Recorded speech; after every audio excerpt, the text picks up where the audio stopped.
Okay, this is part two of the Haas Melee.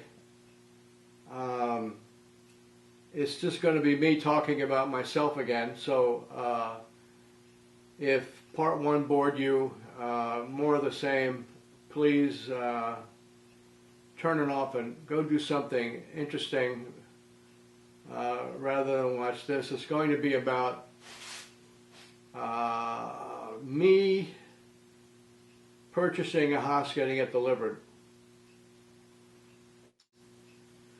So I got to tell you, right off the bat, you can see I've got a bunch of complaints. I figured it'd be a good idea to make a video today because I got nothing better to do. I'm kind of out of action. I had some hand surgery. No, I didn't hit my wife. No. But anyway,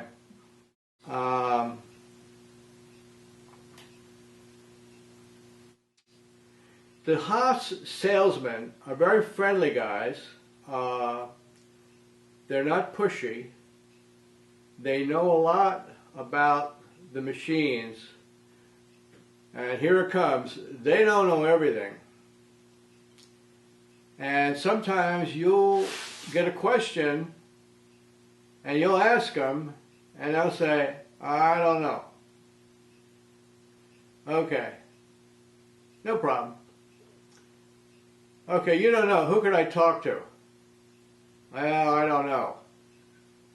Now I got a problem. I want my question answered. I want a couple more questions answered. And I get from these guys, they don't know. Or I'll try and find out, I'll get back to you, you know.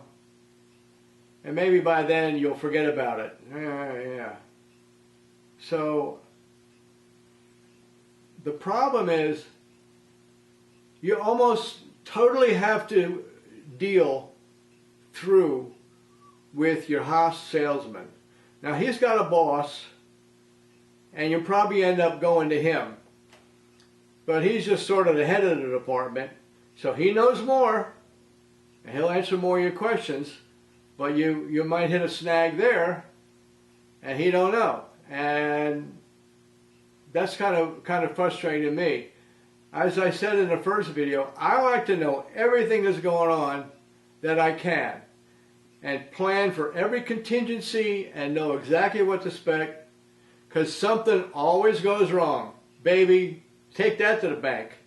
Something's going to go wrong, and you want to have a little backup plan, A, B, and C. And that's part of what these videos are about. Not only what I did, but what my backup plan was, and how I didn't need to use it, or sometimes I had to use it, because stuff went wrong. Okay? But I had a favorable outcome. So one of the things, I'll stick with the early part. One of the things I asked the salesman, I said, look, I know these things kind of come with extras. What kind of extras should I put on my mini mill?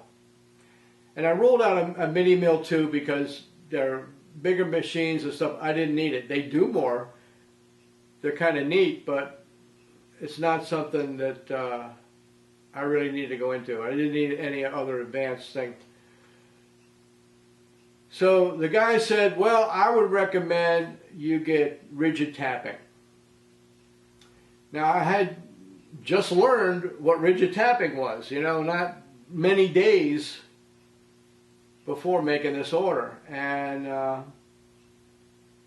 so I said, okay. Now I knew if I'm going to prototype stuff, I might need to tap a few holes. And for the money, and later I saw a YouTube video where I think a guy was using a Tapmatic. And oddly enough, I think the video showed about 6 holes being tapped, and they showed where the Tapmatic could do the holes faster than rigid tapping.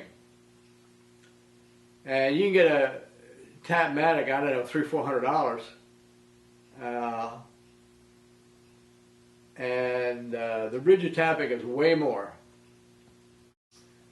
So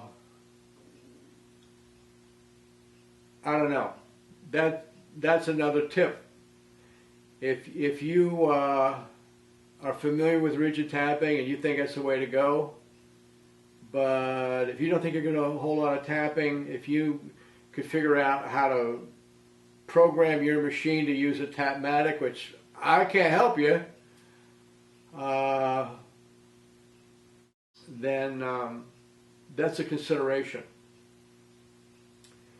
So anyway, I get the rigid tapping, and I said, anything else? He said, I would get the high-speed coolant pump.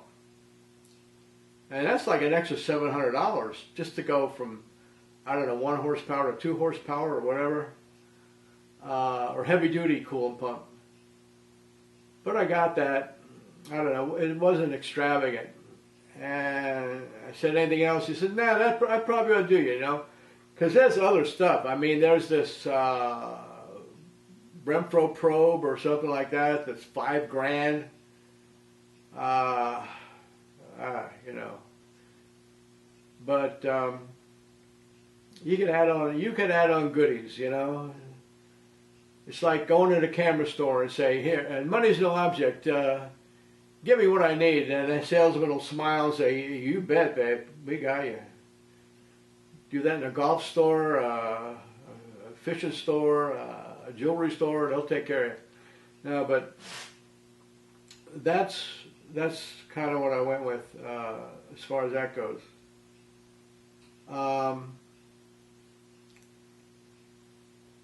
So the other thing, I'm looking at a lot of YouTube videos about rigging. And I mean, I've moved heavy machinery around, but the Haas Mini Mill is 4,000 pounds. And 4,000 pounds is right at the edge of what is conceived to be heavy in terms of what machinery goes. So like I moved this huge, I don't know, it's just like a 45-inch bed vertical mill. But I bet that thing probably at the most is 1,800 pounds. We didn't have any trouble moving it around, although, you know, we were careful. And then I got a South Bend lathe, and I moved a Craftsman lathe, metal lathe. And we just pretty much moved that, I think 3 of us or something like that, 4 of us moved it. You know, using equipment, using rollers and stuff like that. But we were able to do it. So 4,000 pounds, it's a, you know, it's a different animal. Now, if I were to buy one of these Haas V2s or whatever they are, and they're 11,000 pounds, no way would I do it myself. Absolutely not. I wouldn't even think about it. So, like I say, 4,000 pounds is kind of the limit where people think that you could tackle this thing yourself.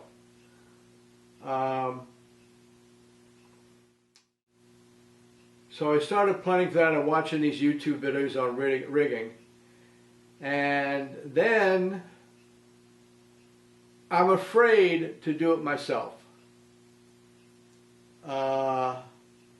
Because I'm afraid I might get stuck.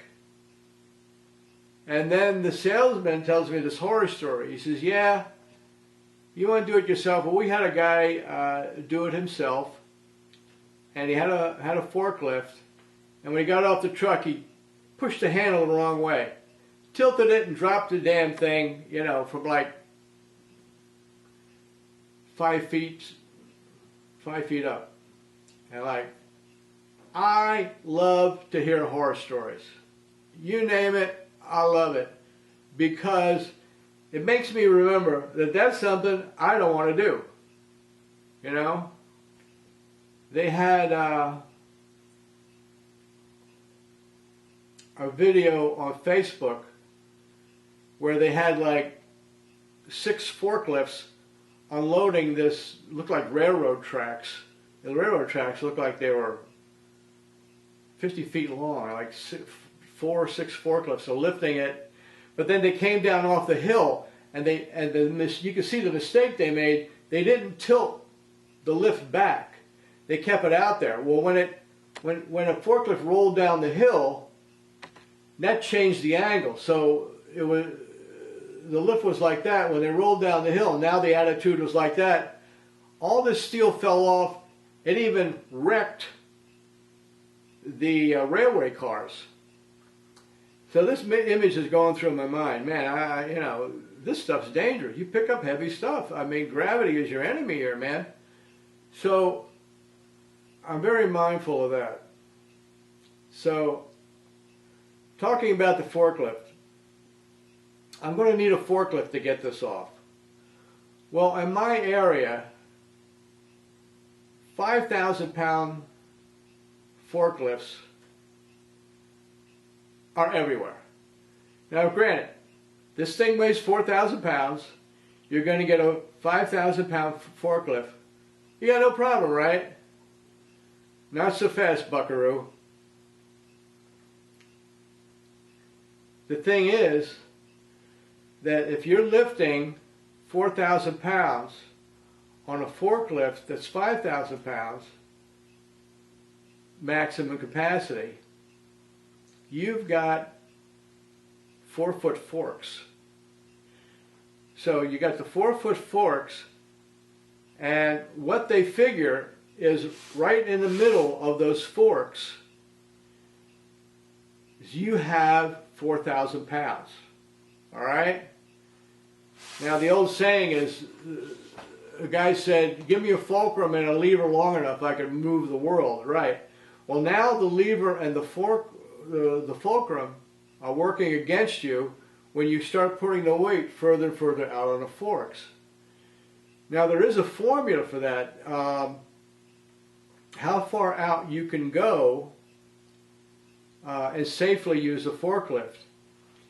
And so in other words, if you put 4,000 pounds in the middle of the fork, if you go out to the end of the fork, now it's equivalent to lifting 5,000 pounds. Okay? So it's got to be important. You know, you don't want to start lifting the thing, and I've seen some YouTube videos where the guy couldn't even lift it. But he kept trying and trying, eventually got it. Now, he was only lifting a bunch of bricks. And you drop a bunch of bricks, probably no big deal. You don't want to drop a piece of heavy, brand new machinery. So I started thinking, well, I got to use a 6,000-pound forklift. And by the way, I've got to get the thing possibly down a road, a paved road, about 1,000 feet, and then another 200 feet down a dirt driveway onto the pavement of my driveway. So these forklifts are made for industry, and they have industrial wheels, which means they're solid rubber. Their tires about that wide, and they're probably 14-inch tires or so. Up front. In the back, they're even smaller, of course, because they want to be able to swivel in a warehouse. So I'm thinking, what kind of shape am I going to be in? What if it rains the day before and my dirt driveway is kind of muddy? So yeah, you're gonna drive with the thing as low as possible. So if you do drop it, it only drops 6 inches or something. But even so, so I'm going round and around this. Let me tell you what. I sweated this for 6 weeks. Every day, this is nothing I thought about. How am I going to do this? So I figured the thing could be safely lifted by a 6,000 pound forklift. This 4,000 pounds, because the thing is like 7 feet. It's like about seven by 7 feet, right? So something that's 7 feet is gonna not be well balanced on 4-foot forks. So I'm thinking, well, 6-foot forks will work. Now you can rent 6-foot extensions to clamp on to a 4-foot forklift. But then again, you know, if you're dealing with a 5,000 pound forklift, you're taking a big risk. Now they got these sort of skyjack sort of forklifts, but they, around here, most of them are like 3,500 pounds. No, maybe 4,500 pounds. Yeah, they weren't even 5,000 pounds. They're like 4,500. Some of them were 3,500. And that's great if you're going to raise it up to roof level and unload bundles of shingles because you're doing a roof, or you're in a warehouse and you're going to way up and take down a 300-pound pallet or something. But for my purposes, I wouldn't consider it. The damn trouble is that those things have rough terrain tires. So they're used to be working around construction sites, uneven dirt, working in dirt, not hard pavement, concrete, and they can lift these shingles up. And the tires, you know, are like this wide, and they've got threaded grooves in them for gripping, and they're not a skinny little forklift, you know. They're big, wide things, so the chance of tipping over, but they're only 4,500 pounds. So I'm thinking, yeah, that rules them out. So I'm looking for a 6,000 pound forklift. And there's a place up in the city, about an hour and a half drive, and there's like a couple places. And one place is really good.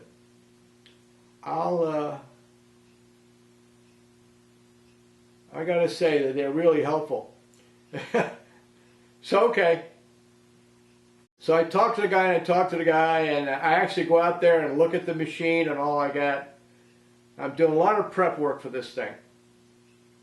So this 6,000 pound forklift with rugged terrain tires, wide as hell, this is the machine. How much is it? You know, with $700, I don't know. So now I have got a 16-foot trailer that supposedly rated at 6,000 pounds, I believe. No. What did I rate it at?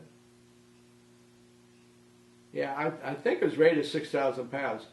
Anyway, it's a standard 16-foot trailer, you know. So I actually got my Ford F-150 and drove it up onto that. Man, that thing was straining, I tell you. So I don't know. If I had to go any distance, I don't think I would like to haul a pickup truck on it. So I talked to the guy and I said, look, how do I pick it up? How do I drop it off? You know, this and that. How do I get this this forklift? And he goes, well, you know,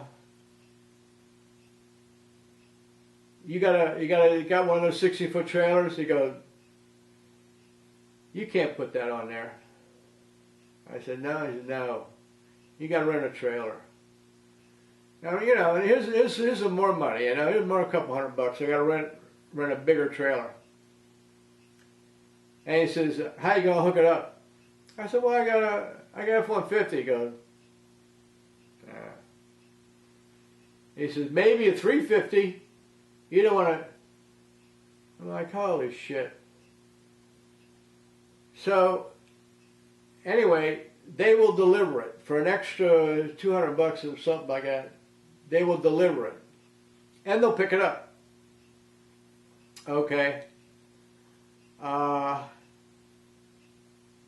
think the whole thing was supposed to be like $600, maybe $700. Okay. So I think, man, you know, $600 or whatever. I think the forklift was only $350, and the delivery maybe another $200, $250. Maybe it was less. But the guy's real nice about it. He said, I keep telling him, you know, boy, I got this problem. I got to do this thing, and he's pretty nice about it. He says, look, he says, we've got a 6,000-pound forklift, and we've got an 8,000-pound forklift. I mean, they look basically the same, but one's 8,000 pounds. And I said to him, how big are the forks? And he said, 4 foot. I go, oh God. I said, could you put 8-foot forks on there? He said, no. But we do have 6 foot. I said, okay. No extra charge, no extra charge. And these things, one of these forks weighs like 200 pounds. Must took 2 guys to take one off and put another one on. But they did that for me. They put in the 8-foot forks, and I figured I got the 6-foot forks. So I get that, and he says, I'm going to let you have the 8,000-pound forklift, no extra charge. I said, oh God. So what a relief. I mean, now I'm killing this thing.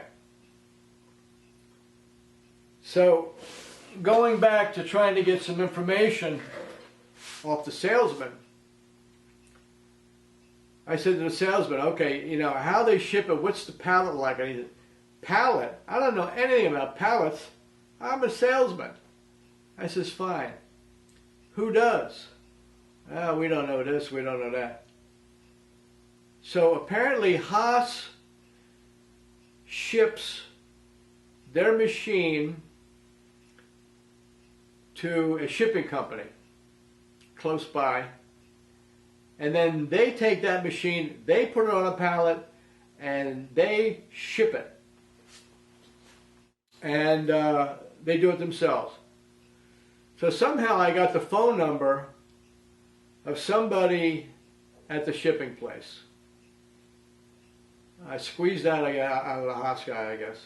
So I talked to the guy and I said, look, how big's a pallet? He goes, it's 8 foot. I go, oh shit, 8 foot. So I'm coming in with 6-foot forks, an 8-foot pallet, 4,000-pound machine, 6,000-pound capacity, probably 8,000-pound capacity. I'm cool.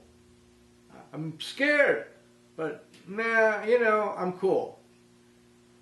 But what I had done was I welded up some pieces of steel to clamp on these 6-foot forks the night before. So I had 8-foot forks if I wanted. And I never put them on because I was just running around crazy. So I made them for nothing. Everything came out okay there. Going back, I talked to the Haas salesman. I kind of made up my mind I'm going to get a mini mill. And I see that there was like a sale on or something like that. There was, they were like 25,000, and this, well, they were like 30,000. They're knocking it down to 27 or something like that. And I said, okay, I think I sent them a deposit maybe, or something. I don't know. I told him go ahead. And then just a few days later, I was on the Haas email list, and I keep getting these Haas ads. And one of them said, like, I must have read it wrong, but it seemed like they were selling floor models. And we're knocking the price way down, like to like $25,000. And I just thought, this is a limited time, man. How many floor models could they have? If I'm going to do it now. So I called the salesman and I said, I want to buy it for this price. And he goes, what sale? He didn't know.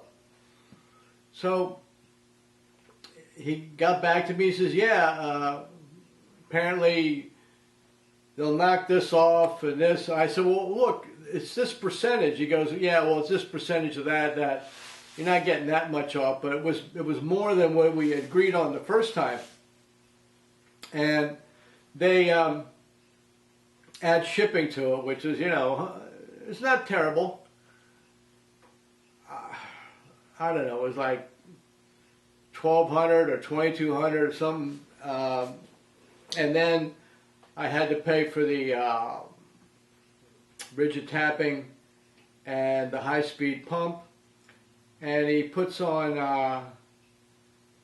another $1,500 for teaching.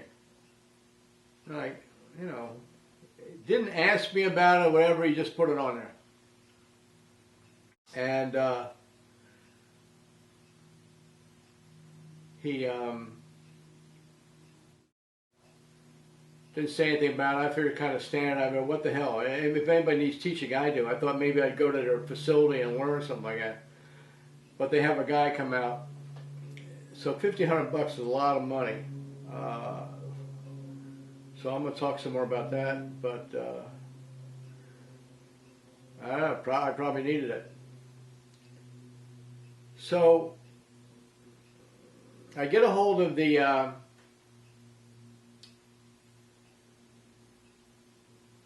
shipping company. They tell me it's an 8-foot pallet. So I'm getting this 8,000-pound forklift, and with 6-foot forks. I made 8-foot extensions because I figured maybe I better do that. Because they're all saying, oh, well, most people use 8-foot. Most people use 8-foot. The salesman saying, well, most people use... And the guy thinks, most people use 8-foot. Well, where the hell do you find 8-foot? I mean, I see on YouTube some of those forklifts. They're probably 12,000-pound forklifts.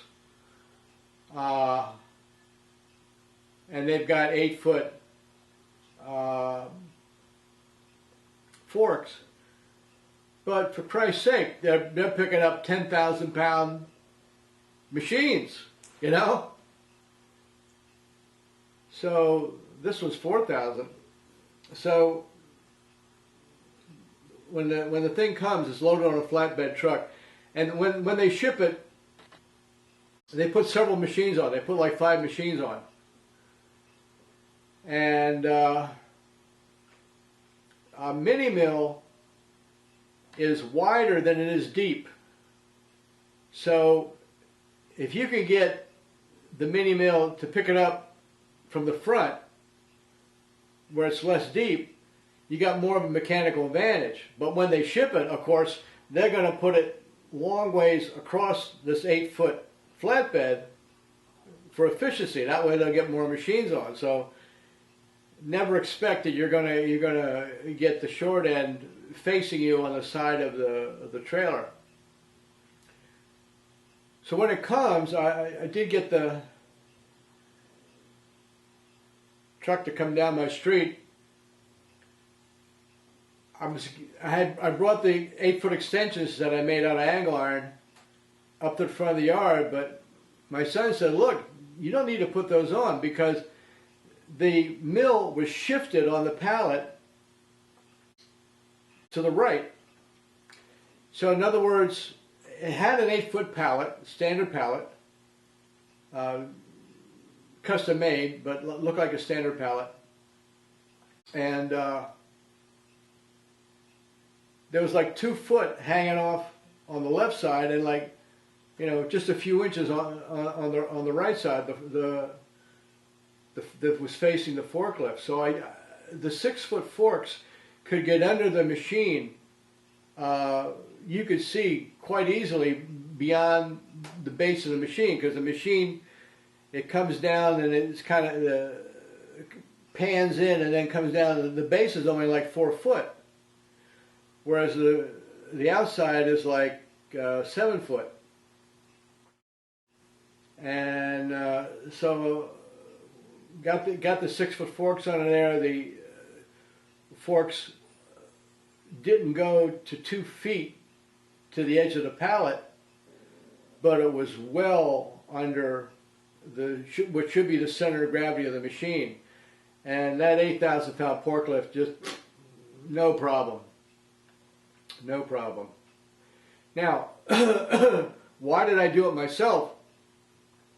To save money, obviously, but I figured, what the hell, man, you should leave this to a professional. And if you got a 10,000 pound machine, you need a rigger. But the salesman gave me the name of a rigger, and I called the guy up, very nice guy, and I said, look, I think I can get this truck down my street.